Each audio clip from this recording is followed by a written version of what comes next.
So let me tell you a story about the time I got to work with one of my heroes, and that's Danny Elfman.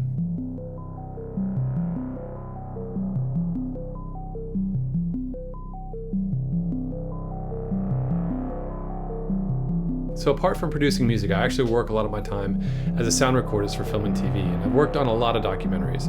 I worked for National Geographic, I worked for Discovery Channel, HBO, Netflix, and a couple years back I had an opportunity to work for Disney Plus on a documentary called The Imagineering Story. And this documentary was about the process that goes into imagining and designing the Disney parks and other attractions around the world. And since we were building a park here in Shanghai, China, I was part of the China unit capturing the entire process of building that park.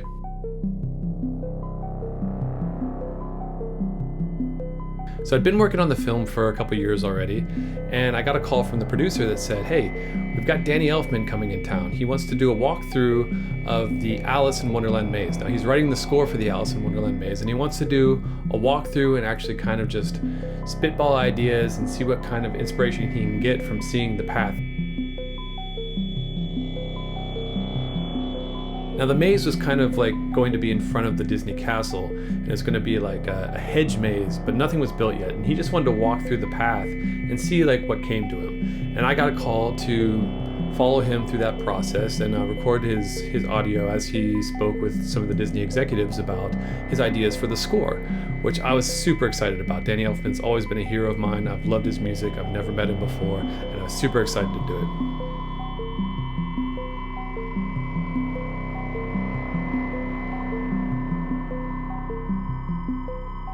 So I showed up on the day, pretty normal day. We went to the park and met with Danny, met with the Disney execs that were going to be shooting, and we did the walkthrough, and it was great. I just followed them through the maze with a camera operator, and he talked about ideas and really his inspiration, talked about the process of building the parks, and it was really interesting. So after we finished that, the plan was to head back to another location and do a sit-down interview with Danny after we had lunch. Now, I was working with a small crew. It was myself on sound, a camera operator, and one producer, and we were going to go grab our lunch over by our gear room, and Danny and the execs were going to go grab their lunch somewhere else. But when we showed up to the conference room, they had all of our lunch already prepared for us in the conference room. So the executives and Danny were just like, hey guys, you don't have to pick up your lunch and go anywhere else. Just sit down here with us and eat it. We'll get done quick, knock out this sit-down interview, and we'll all go home a little bit early.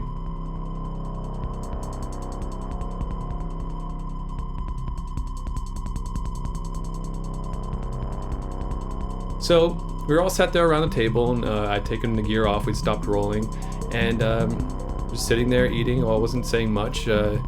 And Danny just started kind of talking about his ideas and his inspiration for what the music he was going to write for this attraction. And he had an idea about some lyrics. He wanted to have like this angelic like call or chant that was going to happen behind the music, like a choral element. And he had this idea. I can't honestly remember exactly what the phrase was, but he asked, he's like, does anyone know how to say this in Chinese? And none of the executives, they were all American. They didn't speak Chinese. They hadn't been there for too long. And our producer didn't speak Chinese, and the camera guy didn't either, but I did speak Chinese. And I was like, should you say something? Like, I mean, wouldn't usually speak up in that case because it's not really my place. You know, I'm just there to record this documentary, and it's like, but I was like, what the hell? You know, so I just said, yeah, I know how to say it. So I said what it was, and Danny looked at me and he's like, that's great.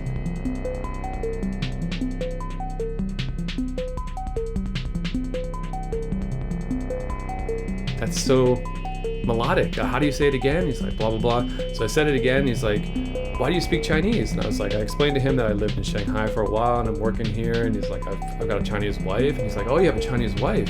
Has she seen any of my movies? And I was like, yeah, actually, I had a conversation with her before I did this shoot, just explaining who I was going to be shooting today. And he's like, really? What movies did she like?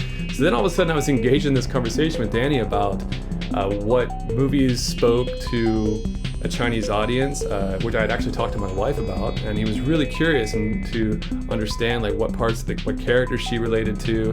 I ended up having this like conversation with Danny about this and like what music and all this and that, and like all of a sudden I realized it's like I'm in the middle of this conversation about this attraction that Danny's about to score for a Walt Disney World park.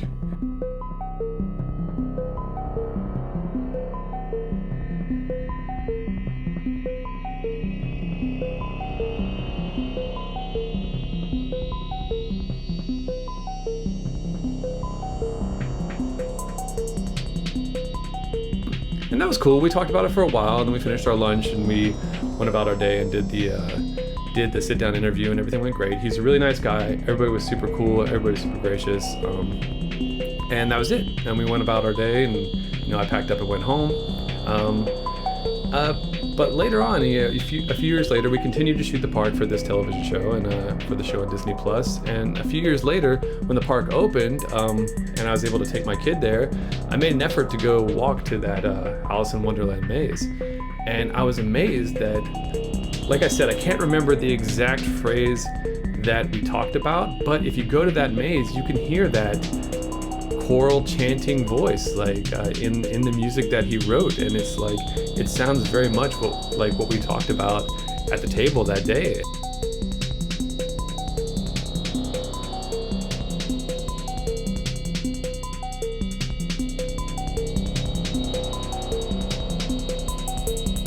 Every time I go to this Disney park, I try to take my daughter there every year on her birthday, and I always make an effort to go and walk through that maze and hear the music and just know that I had, like, maybe in my mind, I don't know if he even remembers, but in my mind it's like I might have had just a little tiny bit of influence in that music, which really makes me feel great. And I still love Danny Elfman, and I love the music he writes.